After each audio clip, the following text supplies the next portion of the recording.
بسم الله الرحمن الرحيم. ازيكم يا حبايبي؟ عاملين ايه؟ يا رب تكونوا بخير.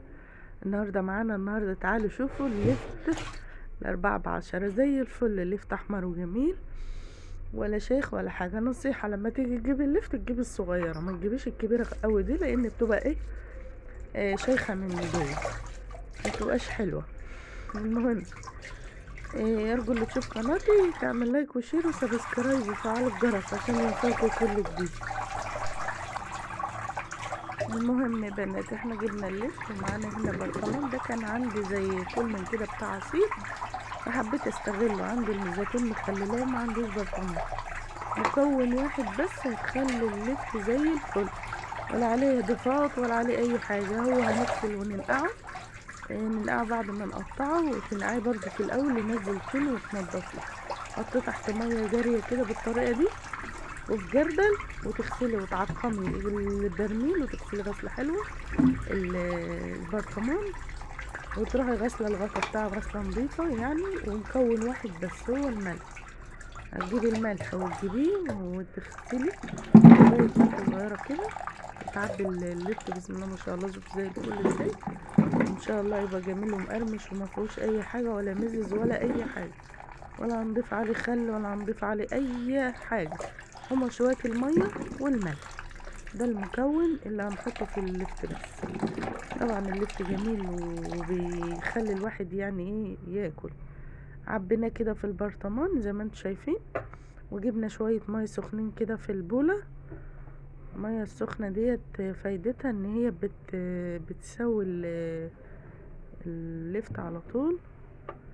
وعندنا هنا عبينا شويه كده فاضيين، عبيناهم في العلبه كده. حطيت كوبايه الملح في الميه الدافيه. بعد ما احطيها في الميه الدافيه تدوبي، وبعد ما تدوبي كده هتحطيه بقى فوق اللفت بالراحه كده بكوبايه. او شايفين الدخنه اللي في الميه؟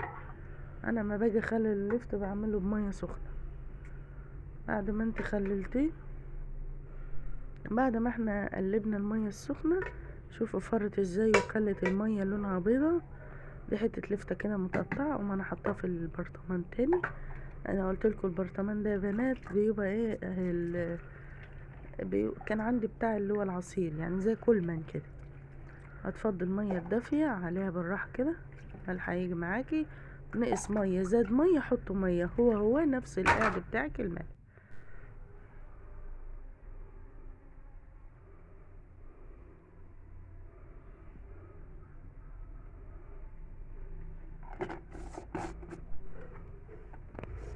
يا بنات، بعد ما احنا قفلناه كده وبقى بالمنظر ده تحفه جميل. بس عندي شويه كده عبيتهم، بس كان في برطمانات عندي فضيتها وعبيتها، هوريها لكم في اخر الفيديو ان شاء الله باذن الله. مع ما انا قعدت 3 ايام. هتسيبي 3 ايام عندك على الحوض او على الرخامه او عندك على دولاب المطبخ، هيبقى زي الفل. وهوريهولكوا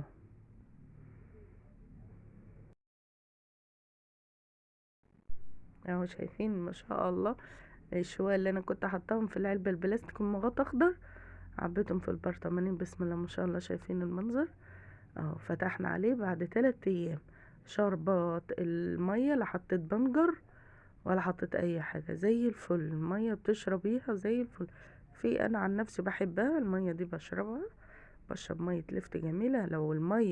لو اللفت خلص عندك وعندك المية حلوة، ما ربيتش ريم ابيض ولا اي حاجة، هاتي اللفت اللي انت هتجيبيه جديد وقطعيه فين في نفس المية دي، هتلاقيها تحفة. شوفين لونها جميل ازاي، بسم الله ما شاء الله. 3 ايام مستوى، ولو قعدت كمان مش هيمزز معاك ولا اي حاجة. دول الحبة اللي هما كانوا في العلبة البلاستيك الصغيرة. شايفين؟ طبعا اللفت بيعوز برطمانات، مش بيعوز حاجات واسعة، عشان بيطفى على الوش. شايفين؟ بيسيب المية ويطلع على الوش. ارجو بقى اللي تشوف الفيديو ده تعمل لايك وشير وسبسكرايب وفعل الجرس عشان يوصلكوا كل جديد. لو انت لسه جديدة، انزلي لي بتعليق وقولي لي انت بتشاهدي الفيديو منين، واللي توصل لغاية اللحظة دي او اللقطة دي تقول مطبخ نوجة اللفت جميل، وتشجعوني كده. ربنا يجازيكم كل خير، اللهم امين يا رب العالمين. شوفين طار ازاي؟ بسم الله ما شاء الله، ولا جامده ولا اي حاجه. طبعا انت بتبقي مقطعاها